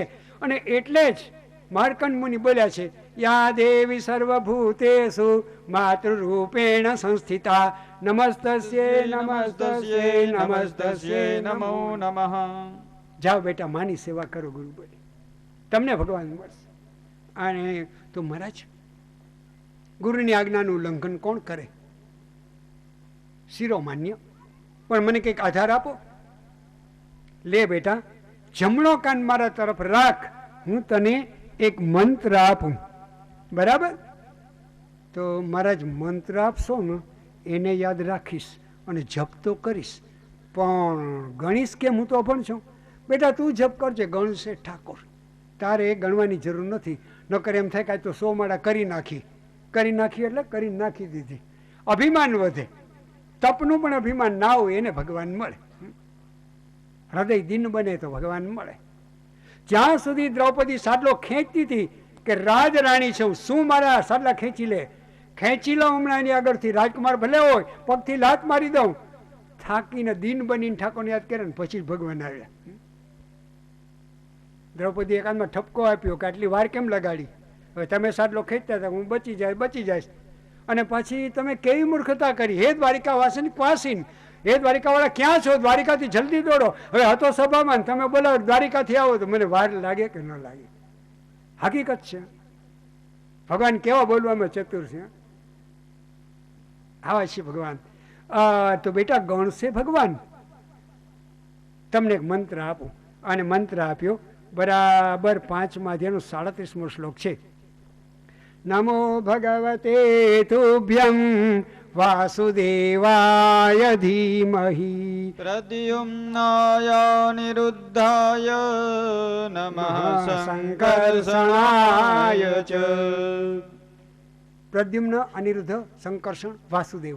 ભગવાનને 4 નામ આપ્યા, જેને ચતુર્વ્યુહ ઉપાસના કહેવામાં આવે છે. ચારે ભગવાનના જ સ્વરૂપ છે. બસ બેટા આ નામ લેતો રહે છે અને ભગવાનનું ધ્યાન કરતો રહેજે. ભાગવતની અંદર નામ અને ધ્યાન સિવાય કથા આવતી જ નથી. સતત ભગવાનના નામ લેતો રહે, ધ્યાન કરતો રહે, એને ભગવાન મળે. હાથમાં કામ અને મુખમાં રામ. ભલે ને ઘરના કામ કરતા હોય, પણ મનથી ભગવાનને યાદ કરવામાં કોઈ ના પાડે ખરું? આટલી સરળતા છે વ્યાસજી કે ભગવાનને મેળવવાની, છતાંય દુર્ભાગી જીવડો એને ભજતો નથી. વિચાર કરો. આલિદ્રા બ્રહ્મચારી બાપુના આશ્રમમાં જાય ને તો એક વાક્ય લખેલું છે, આખી જિંદગી આળસથી પડી રહેનાર, ભગવાનનું એક પણ નામ નહીં લેનાર, મરે ત્યારે હાય હાય કરતો જાય ને પસ્તાવા સિવાય એની સાથે કાંઈ જાતું નથી કે મફતમાં મળતું હતું મેં લીધું નહીં. હકીકત છે. બેટા નામ લેજો, બસ ગણશે ઠાકોર. ધ્યાન કરતા રહ્યો, નામ લેતા રહ્યો. ભગવાન કરતા ભગવાનનું નામ મોટું છે. આ સભાની અંદર કોઈ ભગવાનભાઈ નામના મહેમાન આવે અને ઘરેથી માં કહે કે જા કથામાં ભગવાનભાઈ આવ્યા છે જુનાગઢમાંથી, એને બોલાવી લાવ. દીકરો કે પણ હું તો ભગવાનભાઈને ઓળખતો નથી. તો માં કે માઇક ઉપર જાહેરાત કરજે કે જુનાગઢની અંદર ઝાંઝરડા રોડ ઉપરથી ગાયત્રી સોસાયટીની અંદર ફ્લેટ નંબર 15માં રહેતા ભગવાનભાઈ છે, એને ગોકળભાઈને ઘેરે બોલાવે છે. જે ભગવાનભાઈ છે ઊભા થઈને આવશે. એમ ભગવાન કેવો છે મેન તમે જોયો નથી, પણ એનું નામ લેતા રહી તો જેવો છે એવા રૂપમાં મારી અને તમારી સામે આવી જાય. હકીકત છે. ભગવાન કરતા ભગવાનનું નામ મોટું છે. નામી કરતા નામ મોટું છે. સતત લેવું જેવું. રામા અવતારમાં રામજીએ જેટલાનો ઉદ્ધાર કર્યો એના કરતા રામ પછી રામના નામથી ઘણાય તરી ગયા અને પથરાય તરી ગયા. તો માનવ તરે કે ના તરે વિચાર કરો. બેટા સતત નામ લેતા રહેજો. અને ગુરુજી નીકળી ગયા આ બાજુ માનો મારા પ્રત્યે પ્રેમ છે ક્યારે અટકી જાય અને માં મને પ્રેમ કરતી બંધ થાય, હું માને પ્રેમ કરતો બંધ થાવ અને અંદર એકબીજાને અણગમો થાય ને પછી નીકળી જાઉં, હું દોષમાં ના રહું. વિરાગી જીવડો આવું વિચારે. એમ કરતાં કરતાં એક દિવસ એવી ઘટના બની. એકદા શબ્દથી શ્લોક ચાલુ થાય, છઠ્ઠા અધ્યાયમાં 9મો. એકદા નિર્ગતામ ગેહાદ દુહંતીમ નિશિગામ પથી સરપો દશદપદા પૃષ્ઠ કૃપણામ કાલચોદિત. એકદા શબ્દ ભાગવતમાં આવે એટલે માનવું કાંઈથી કોઈ અલૌકિક પ્રસંગ પ્રગટ થાય. જીવનમાં ન બન્યો એવો કોઈ પ્રસંગ પ્રગટ થાય છે. આગળ જે આવશે એક શ્લોક. એકદા ધનુરુદ્યમ્ય વિચરન મૃગયામ વને મૃગાનુગત શાંત ક્ષુધિતા તૃષિતો ભૃષામ. આવા જ્યારે જ્યારે પ્રસંગ અલૌકિક આવતા હોય ત્યારે વ્યાસજી એકદા શબ્દ વાપર્યો છે. એકદા ગૃહદાસીસુ યશોદાનંદ ગેહિની. ક્યારે નંદરાણી દયાથી મંથન ન કરતી, આજે કનૈયાને માખણ ખવડાવો, સ્વયં નિર્મમંથ દધી, સ્વયં દધી મંથન કરે છે. એ એકદા શબ્દનો પરિચય તમને આપું. અહીંયા પણ એવી અલૌકિક ઘટના બનવાની છે તો વ્યાસજી એ શબ્દનો પ્રયોગ કરે છે. એકદા નિર્ગતામ ગેહાત દુહંતી ગામ નીતિ પસી. ગાય દોવા માટે બોઘેણું હાથમાં લીધું નારદની માએ, હરિદાસની માએ, અને થોડું મોડું થયું, અંધારું થયું. ગાય દોવા માટે બ્રાહ્મણની ગૌશાળામાં જાતી હતી. અંધારાનો સમય, કાળથી પ્રેરાયેલો એક કાળો કૂતરો સર્પ રસ્તામાં પડ્યો હતો. માનું કઈ ધ્યાન નહીં, માથે પગ આવ્યો, ફેણધર કરી ડંગ માર્યો. કૃષ્ણ કનૈયા લાલ કી. અને બ્રાહ્મણો દોડીને આવ્યા અને વનસ્પતિ લઈ આવ્યા, મંત્ર ભણીને એને ખવડાવી, પણ ત્યાં તો માનું પ્રાણ પંખેડ ઉડી ગયું. પછી નારદે શું કર્યું?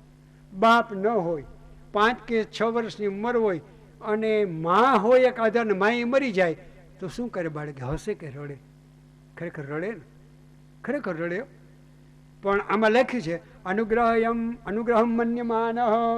નરજીએ કહ્યું કે નાથ તારી કૃપા થઈ, સારું થયું કે માં મરી ગઈ. આનો અર્થ આવો થયો. આવો કોઈ દીકરો મા માટે બોલે, સારું થયું કે માં મરી ગઈ. પણ સંતોના જીવન અને ચરિત્ર અલૌકિક હોય છે, એને લૌકિક કોઈ સંબંધ રડાવતું નથી. તમને એક કહું, તમને 2 મહાત્માના ઉદાહરણ આપું, અને 2 મહારાષ્ટ્રમાં થયા. એકનાથ અને નામદેવજી મહારાજ. એકનાથ અને તુકારામ મહારાજ. એકનાથ મહારાજની એવી પત્ની હતી જેનું નામ ગિરજાબાઈ. પતિને એને ભક્તિમાં બહુ સહકાર આપ્યો, બહુ સહકાર આપ્યો. વર્ષો નીકળી ગયા ને એક દિવસ પત્ની ઉપર નજર પડી. ઓહ, હાડ પિંજર હાડકા પરણીને આવી, કેવું શરીર હતું, પણ આટલી મને મદદ કરી એટલે ભગવાન હું તારી સેવા કરી શક્યો છું.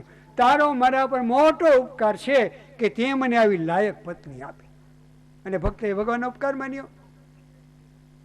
અને તુકારામ મહારાજને ઘેરે એવા ઘરવાળા બિરાજ્યા, દીવ ગે નાથમે, ત્યાં સુધીમાં ઘરમાં મહાભારત ન થાય હું બને જ નહીં. 24 કલાકમાં એકવાર ખટખટ તો થઈ જાય. એને એવા પત્ની મળ્યા અને વર્ષો વીતી ગયા. અને તુકારામે હાથ જોડ્યા, હે નાથ તારી કેટલી મોટી કૃપા છે, આવી કજિયાળી પત્ની આપીને એટલે તો મને સંસારમાંથી વૈરાગ આવ્યો. એકને લાયક પત્ની મળી તોય ભગવાન તારો ઉપકાર, એકને પ્રતિકૂળ પત્ની મળી, નાલાયક શબ્દ તો ના વપરાયો, પણ બીજાને પ્રતિકૂળ પત્ની મળી, ઠાકોર તારો મોટો ઉપકાર. અને આપણા જુનાગઢના નરસિંહ મહેતાની ઠામુકી મરી ગઈ તો આ જોડ્યા, ભલું થયું ભાંગી જંજાળ, સુખે બસું શ્રી ગોપાલ. આ સંતોના ચરિત્ર છે. એક બંધન હતું માનું, બસ ઋણ પૂરું થઈ ગયું. હે નાથ, નથી આ જગતમાં મારી કોઈ માં, નથી મારો બાપ, નથી ભાઈ, નથી બેન, ફક્ત એક ગુરુ ને શિષ્યના સંબંધ પાકા અને સાચા છે. હવે કૃષ્ણ તું મારો અને હું તારો. ત્યારે ભગવાન મળ્યો. ભગવાન મેળવવા માટેનું શાસ્ત્ર છે. અને નરજી નીકળી ગયા. ચાલતે ચાલતે ચાલતે બપોરનો સમય થાય તો માલધારીના નેસ આવે ત્યાંથી દૂધ લઈને પી લે. એમ કરતાં આગળ જઈને કોઈ ગામ આવે, સૂકો રોટલો કઈ આપે, ખાઈ લેનો એટલે પડ્યા રે. એમ કરતે કરતે ગંગા કિનારે આવ્યા અને ગંગામાં સવાર બપોર ને સાંજ 3 સમય સુધી સ્નાન કરે. અને ગુરુએ આપેલા મંત્રનો જપ કરે. એમ કરતે કરતે કરતે સમય કોઈની રાહ જોતું નથી ને ઘરડા થયા નારદજી. યાદ રાખજો, બધાને ઘરડું થવાનું છે. આજ અરીસા આગળથી કલાક મોઢું ફેરવવાનું મન ન થતું હોય, પણ 75 થયા પછી મોઢામાં એકેય ખીલો ન રહે અને આખી છાપરી સફેદ થઈ જાય ને પછી અરીસામાં સામે ઉપજો કે કેવો લાગ્યો છું. Super class. મનમાં મનમાં મન મનાવજો. હકીકત છે. અને શરીર વળી ગયું નારદજીનું. લાકડીને ટેકે ચાલવા લાગ્યા. છેલ્લું એણે ગંગા સ્નાન કર્યું. હે મા જગજનની પતિત પાવની જાનવી, આ મારું પહેલું સ્નાન છે, છેલ્લું સ્નાન છે. જે માને. અને બહાર આવ્યા. પીપળાના થડે ઝૂંપડું, દર્ભનાસન એને ખોલ્યું. એક દર્ભનાસન વીટલો કરી આમ છેલ્લો ટેકો લીધો. હે નાથ, તું કેટલો કઠોર છે, દર્શન દેતો નથી. એવામાં ઠાકોરજીના દર્શન થયા. લીલો લીલો પ્રકાશ અને અંદર શું દેખાણું? કસ્તુરી તિલકમ લલાટ પટલે વક્ષસ્થલે કૌસ્તુભમ નાસાગ્રે વરમૌક્તિકમ કરતલે વેણુ કરે કંકણમ સર્વાંગે હરિચંદનમ સુલલિતમ કંઠે ચ મુક્તાવલીર ગોપસ્ત્રી પરિવેષ્ટિતો જયતે ગોપાલ ચૂડામણી. લીલો લીલો પ્રકાશ અને ગોરી ગોરી ગોપાંગનાઓ જય હો વૃંદાવન જય હો એમ નાચે ને ગોરી ગોરી રાધા બાજુમાં ઊભી. એવા આખા શરીર ઉપર હરિચંદનનો લેપ કરેલા, હાથમાં બંસી, સોનાના કડા પહેરેલા. ઠાકોરજી મહારાજના દર્શન થયા. પણ વીજળી ચમકી અને પાછો અંધકાર થઈ જાય, ઠાકોર દેખાતો બંધ થયો. આંખ ખોલી, ક્યાં ગયા ક્યાં ગયા ક્યાં ગયા? હરિદાસ જન્મે અને મરવું પડે. માના ઉદરમાંથી જે દેહ લઈને આવ્યો હોય દેહ પડે પછી મને મળી શકે. હજુ તમારે આના પછી એક જન્મ લેવો પડશે. એટલે એક તો આ પૂરો થાય, એના પછી બીજો લેવો પડે અને ત્રીજામાં આપણો મેળ પડે. તો મારા તમારે જેવો તો માળાની ગૌમુખી મૂકી દે કે ના મૂકી દે? હકીકત છે. પણ ધૈર્ય, ધીરજ ધારણ કરવી પડે. અને ધીરજ છોડી નહીં, સતત નામ સ્મરણ કરતા રહ્યા. છેલ્લી પથારી ઢાળી અને હાથ પગની નાળીઓના ધબકારા એ ઠંડા થવા લાગ્યા. એમ કરતે કરતે કરતે કરતે નાગની દાંડી ત્રાસી થઈ. આંખ, કાન, નાક બધી ચેતના જોવાની સાંભળવાની લઈ એ જીવડો ગળામાં આવ્યો. કફની અંદર ઘરોડ ઘરોડ ઘરોડ અવાજ થવા લાગ્યો અને હૃદયમાં આવ્યો. નીલો નીલો પ્રકાશ દેખાયો. પ્રકાશની અંદર ચતુર્ભુજ વૈકુંઠાધિપતિ દેખાયા. અને એ વૈકુંઠાધિપતિની અંદર, હૃદયની અંદર એક ભગવાનની બાજુમાં ઉભેલો પાર્ષદ, એ પાર્ષદ દેખાયો. અને હળવેકથી નારદને દુઃખ ન થાય એમ એના જીવાત્માને દેહમાંથી ખેંચી ઠાકોરે એક પાર્ષદ પોતાના જેવો એનો સેવક હતો ચતુર્ભુજ, એમાં એ દેહને મૂકી દીધો આ નારદજીને અને પાર્ષદ બનાવીને વૈકુંઠમાં લઈ ગયા. આ ધરતીનો પ્રલય થયો ત્યાં સુધી ભગવાનનો સેવક બની નારદજી ત્યાં રહ્યા. અને પ્રલયકાળ નજીક આવ્યો અને જળબંબાકાર થવા લાગ્યું. બ્રહ્માજીને થયું ભગવાનની નાભીમાં થઈને પ્રભુમાં પ્રવેશ કરી જાઓ. બ્રહ્મા પ્રાણાયામ કરવા માટે શ્વાસ લેવા લાગ્યા. ત્યારે પાર્ષદ બનેલા નારદજીએ પાર્ષદનો દેહ છોડી દીધો અને નાકમાંથી બ્રહ્માના ઉદરમાં પેસી ગયા. ફરીને સૃષ્ટિનું સર્જન થયું. ભગવાનની નાભીમાંથી કમળ થયું, એમાંથી બ્રહ્મા આવ્યા. અને બ્રહ્માએ પેલા 10 પ્રગટ કર્યા. 10 સમસ્તત્ર નારદ, એમાંથી 10માં નારદ થઈને આવ્યા. એટલા માટે વ્યાસજી તમને કહું, કૃષ્ણ કથા લખો. તમારી સામે નારદ બની આજ તમને કૃષ્ણ કથા હું સમજાવતો હોઉં તો મેં પેલા ત્યાગી આગળથી કૃષ્ણ કથા સાંભળી, દાસીપુત્ર હતો ને ત્યારે. એટલે તમે કૃષ્ણ કથા લખો. કેવી રીતે લખું? સમાધિ ના અનુસ્મરો, ધ્યાનમાં બેસો. કનૈયો કૃપાળુ છે, ચરિત્ર તમને દેખાડશે, લખતા જાઓ. એટલું કે નારદ નીકળી ગયા અને ભગવાન વ્યાસજી સમાધિમાં જોતા ગયા. ગણપતિ માટે પ્રાર્થના કરી લખાવતા ગયા. 18,000 શ્લોકો એનો એક ગ્રંથ લખ્યો. પૂરો થયા પછી ઘરડા થયા. શિવજીને પ્રાર્થના કરી અને દીકરા સુખદેવ બનીને આવ્યા. પણ એ તો નીકળી ગયા અને નર્મદા કિનારે એણે પોતાના મુકામ કર્યા. હવે દીકરાને પાછો કેમ વાળ્યો અને ભાગવત કેમ શીખવું? એ આફ્ટરનૂન, બપોર પછીની કથામાં. અને સૌ થોડુંક ફરાળ કરી લે, તાજા મજા થઈ જાય. વહેલું ઉઠવું પડે, નાળે મોટું સુવાનું મળે એટલે 40 મિનિટ 2 ઝોલાઈ મારી લ્યો અને પછી તમને કથા કરું. ઇતિ શ્રીમદ ભાગવત મહાપુરાણી પ્રથમ સ્કંદે ષષ્ઠોધ્યાય ગોવર્ધનનાથ કી જય. આ તપોભૂમિ એના બીજ કોણે રોપ્યા હશે? પૂજ્ય લાલ બાપુએ. બરાબર. કોઈ તપસ્વી કોઈ ભૂમિમાં તપ કરી જાય પછી એ ભૂમિનો વિકાસ થાય છે, એ હકીકત છે. અને આ ભૂમિની અંદર કેટલા સદકાર્યો થયા, અતિરુદ્ર મહાયજ્ઞ જેવા યજ્ઞો થયા, મોટા મોટા સમ્રાટો અને રાજા રજવાડા જેવા યજ્ઞ કરાવી શકે એવા યજ્ઞ આ ભૂમિમાં થયા છે. અને સંકીર્તન, ધૂન, ભજન પણ પુષ્કળ થાય છે. બીજે કેમ નહીં થતા હોય? કારણ જે તપોભૂમિ ઉપર કોઈ તપસ્વી તપ કરી ગયા હોય એ જાગ્રત ભૂમિ કહેવાય, જાગતી ભૂમિ. એટલા માટે થઈને અહીંયા એવા સત્કાર્ય થાય છે. મારું પણ કોઈ સારું ભાગ્ય હશે કે આવી તપોભૂમિની અંદર થોડો સત્સંગ કરવાનો મને સમય મળ્યો. અને એમ કહીએ તો અતિશયોક્તિ નથી. પૂજ્ય લાલ બાપુના આશીર્વાદથી જ કદાચ કથાનું આયોજન થયું હોય તો હકીકત છે, એમાં જરાય અતિશયોક્તિ નથી. અને પવિત્ર ભૂમિની અંદર જે કોઈ સદકાર્ય થાય એ અવશ્ય સફળ થાય છે, એમાં જરાય શંકા નથી.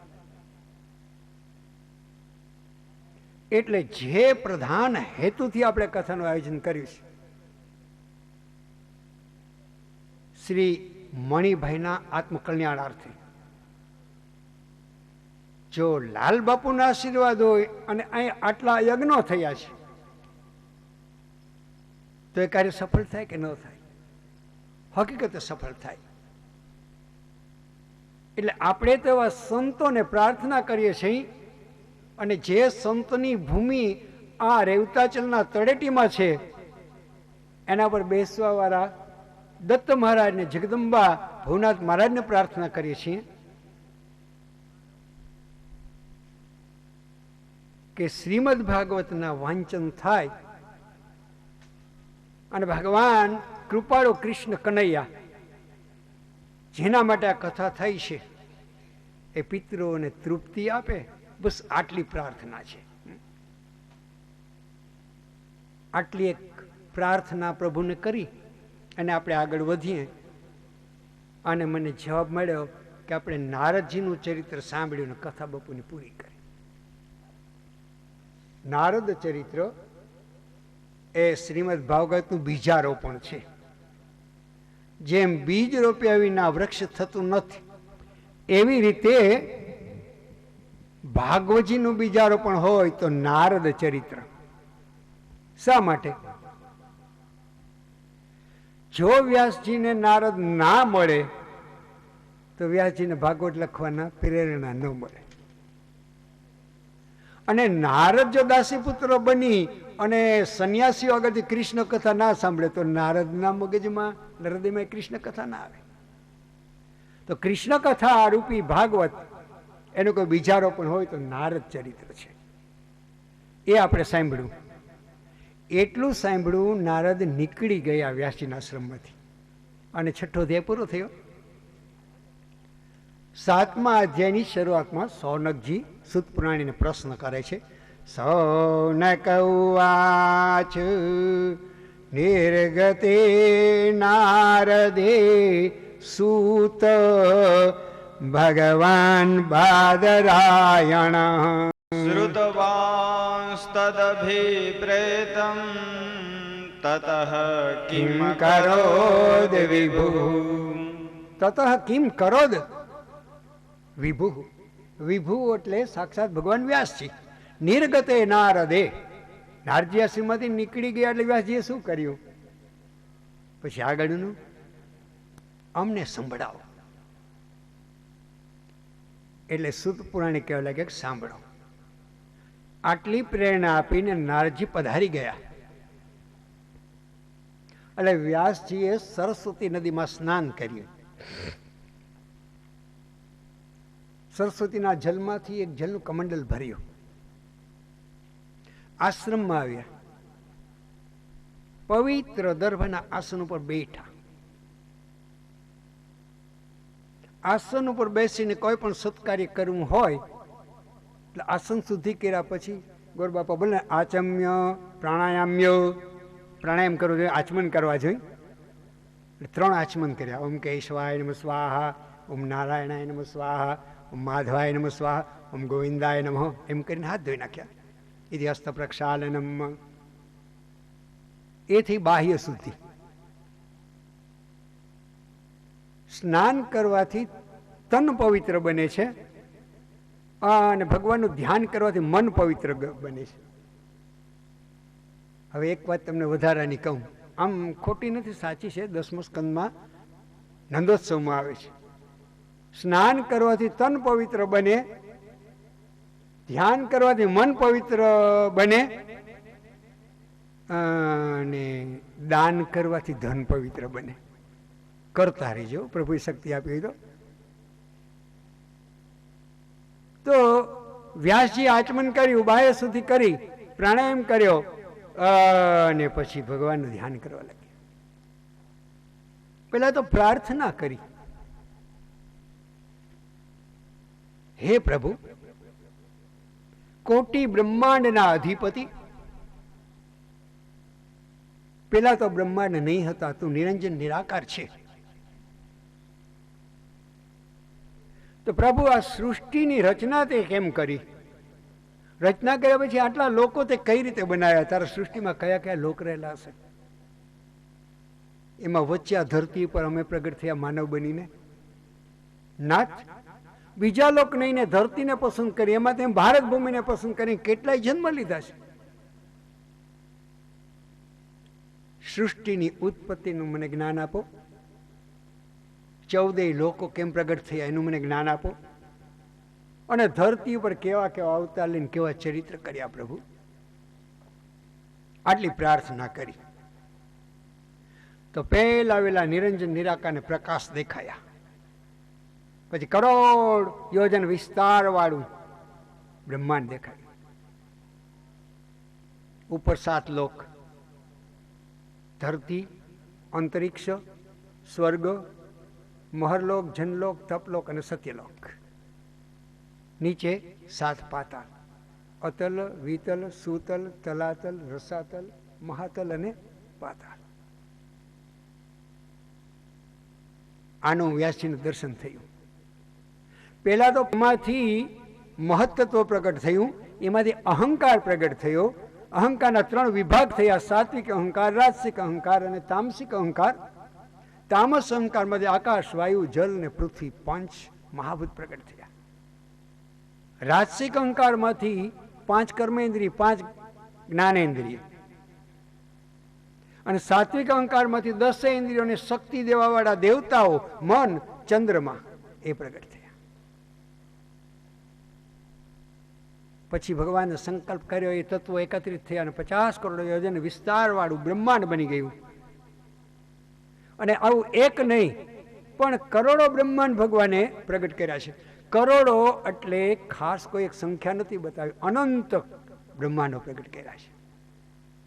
અને એ બ્રહ્માંડોને ભગવાને પોતાના એક રોમમાં ધારણ કર્યા છે. પ્રભુ કેવડો હશે, આવું વ્યાસજીને સમજાયું. અને ત્યાર પછી ધરતી, સાગરના દર્શન થયા. પર્વતો, વન પ્રદેશો, ગંગા, યમુના, સરસ્વતી જેવી નદીના દર્શન થયા. અને બરાબર રસાતલમાં ડૂબેલી ધરતીને વરાહ લઈને આવે છે. વરાહ ચૈત્યના દર્શન થયા. વામનજીના દર્શન થયા. સરયુ નદીના દર્શન થયા. અને કૌશલ્યાના ખોડામાં રમતા રામના દર્શન થયા. એક પછી એક ચરિત્ર ધ્યાનમાં જોવા લાગ્યા. નારદે આજ્ઞા આપી હતી, સમાધિ નાનુસ્મર. સમાધિમાં બેસો એટલે બધા ચરિત્ર દેખાશે. પણ વ્યાસજીના ઈષ્ટ દેવતા કૃષ્ણને એને કૃષ્ણ ચરિત્ર વિસ્તારથી લખવા છે. આંખ ખોલે, લખતા જાય, લખવામાં પહોંચે નહીં તો ગણપતિ મહારાજે સહકાર આપ્યો. પછી ફરીને સમાધિમાં બેઠા તો 84 કોસ વ્રજના દર્શન થયા. શ્યામ શ્યામ નિર્વેતા યમુનાના દર્શન થયા.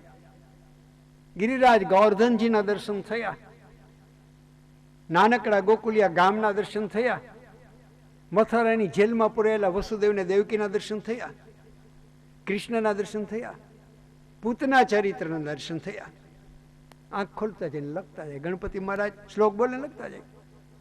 એમ કરીને શ્રીમદ ભાગવતને પૂર્ણ કર્યું. પૂર્ણ કરીને વ્રત થયા. શિવજી મહારાજ સુખદેવજી મહારાજ બનીને આવ્યા. આગળ પિતા, આગળ પુત્ર અને પાછળ પિતા. દોડતે દોડતે હિમાલયની તળેટીમાંથી છેક આપણા ગુજરાતમાં નર્મદા કિનારા સુધી પિતા અને પુત્ર આવ્યા. સુખદેવજી મહારાજ તો સાક્ષાત શંકર છે. સંકલ્પ કરે એવું તુરત જ બની જાય. આંખ ઉજીને સંકલ્પ કર્યો તો નર્મદાજીના બેટમાં આવી ગયા. આપણે અંકલેશ્વરથી શુકલ તીર્થ જાય અને ત્યાંથી બેસીને જે કબીરવડના બેટમાં જાય છે, ત્યાં મોટા બાપા સુખદેવજીના બેસણા હતા અને એને તપશ્ચર્યા કરી ત્યાં. અને બુઢા વ્યાસ કેમ કરીને પ્રવાહને પાર કરીને જઈ શકે, સામે કિનારે અટકી ગયા. અને સુખદેવજી એમ પાછા ફર્યા. પિતાજી કેમ રડો છો? પુત્ર પાછો વળી જાય. પિતાજી એક પ્રશ્ન કરું, કહો બેટા, પિતા કોણ અને પુત્ર કોણ? સાંભળી લો પિતાજી. નદીના કિનારે વૃદ્ધ શરીર એક ઉભેલું છે, સફેદ વાળવાળું, આપનું એ પિતા છે. આ બાજુ બેટમાં 16 વર્ષનો યુવાન એક તમારી સામે ઊભો છે. એનું શરીર જુઓ, એ તમારો દીકરો છે. એક શરીર કોઈનો બાપ બની શકે ને એક શરીર બીજાનો દીકરો બની શકે, પણ તમારી અંદર જે ચેતન આત્મા છે એ અને મારી અંદર જે ચેતન આત્મા છે એના કોઈ પિતા નથી. એના પિતા હોય તો પરમાત્મા પરબ્રહ્મ છે. ઘણી જિંદગી ગઈ અને થોડી રહી. હવે તમે ત્યાં સામે કિનારે નારાયણનું ધ્યાન કરો અને હું અહીંયા ધ્યાન કરું, કા આશ્રમમાં પધારો. પણ વ્યાસજી એ ગાંઠ વાળી કે દીકરાને લીધા વિના પાછું જવું નથી, દીકરાને ભાગવત ભણાવીને જવું નથી. વચ્ચે સૌનકે પ્રશ્ન કર્યો છે, સવૈ નિવૃત્તિ નિરત સર્વત્રોપેક્ષકો મુનિ કસ્ય વા બૃહતિ મેતામ આત્મા રામ સમભ્યસત. સૌનકે એ વાત તો બધી સાચી તમે કરી સુતપુરાણી, પણ આવા વૈરાગી બાબા શિવજી સુખદેવજી બનીને આવ્યા, એને ભાગવત કેમ ભણવું પડે?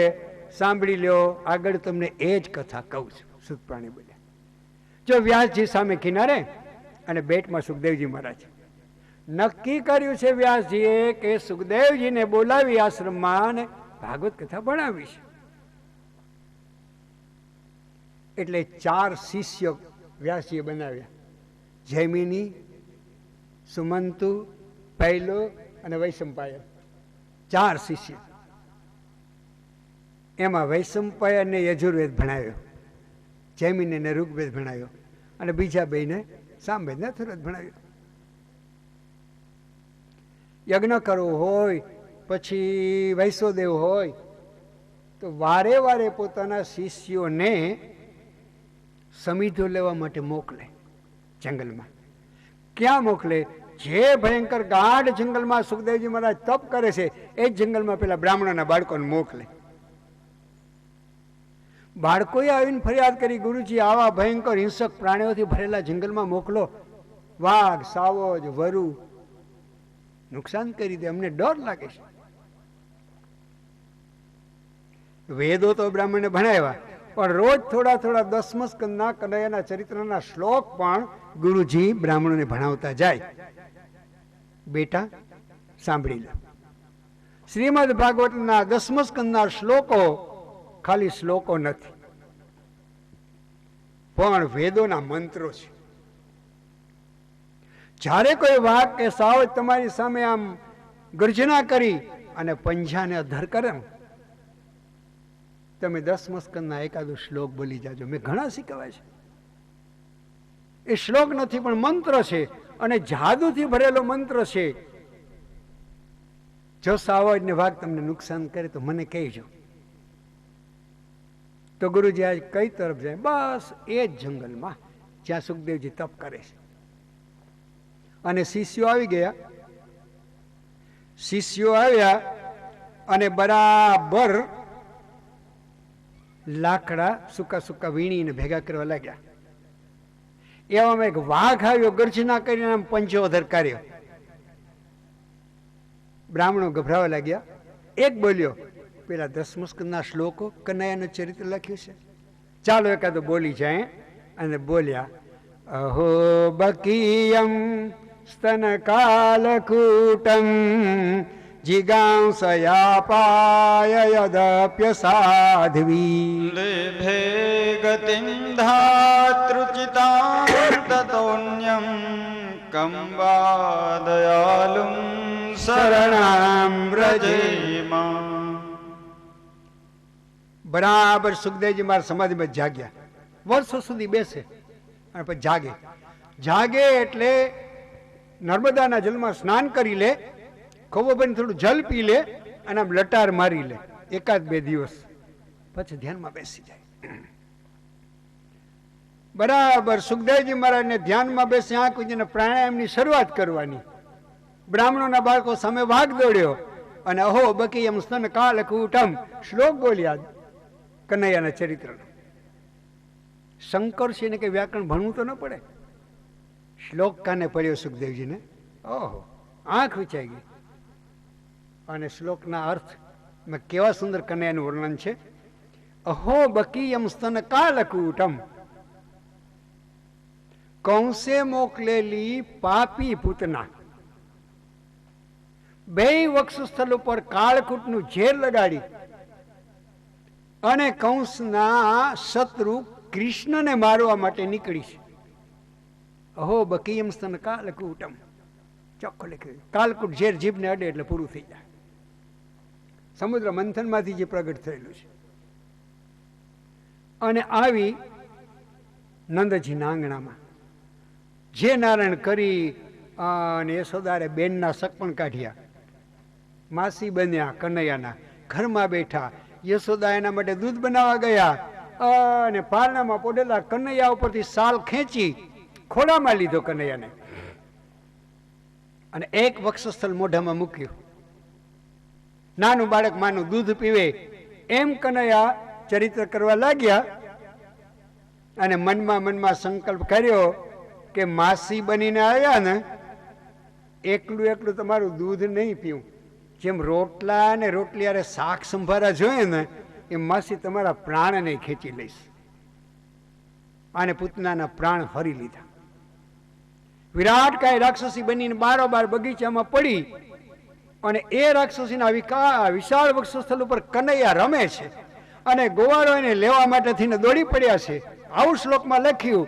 એ બરાબર સુખદેવજીએ સાંભળ્યો અને એના હૃદયમાં પૂતનાના વક્ષસ્થળ ઉપર રમતા કનૈયા પ્રગટ થઈ ગયા. માકડિયા વાળવાળા કનૈયાને પહેલી વાર દર્શન કર્યા. સાકાર ને સાંજન, માકડિયા વાળવાળા અને વીજળી જેવા ચંચલ નેત્રવાળા કૃષ્ણ, તારો ભક્ત બની જાઉં. આવું સુખદેવજી મહારાજ થઈ ગયું. પણ કનૈયા, તારો ભક્ત બની જાઉં, તારું નાનકડું બાલ સ્વરૂપ મારે પધરાવવું પડે. પછી એને માટે સિંહાસન જોઈ, રોજે રોજ બદલાવા 8, 10, 15 જબલી જોઈએ, બંસી જોઈએ, ગુંજામાલા જોઈએ, શૃંગાર જોઈએ, અને પછી શણગારેલું સિંહાસન હોય એના પર તને બિરાજમાન કરવો પડે. અને એ બધું સાચવવા માટે એક ઝૂંપડું જોઈએ અને રોજ જારીજી જોઈએ રોજ તને ભોગ લગાડવો પડે, માખણ મિશ્રી જોઈએ, પણ કનૈયા નજર તો કર, શરીર ઉપર 4 આંગળની એક લંગોટી પહેરતો નથી એવો બાવો છું, તો તારો શૃંગાર ક્યાંથી કરું? આવો વૈરાગી છું.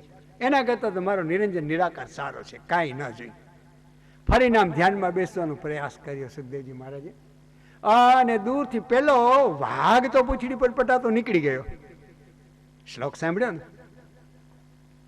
થોડી વારમાં કોઈ સાવજ આવ્યો, ગર્જના કરીને પંજો ધરકાર્યો, અને બાળકો બોલી પડ્યા, બેરે હા પીડમ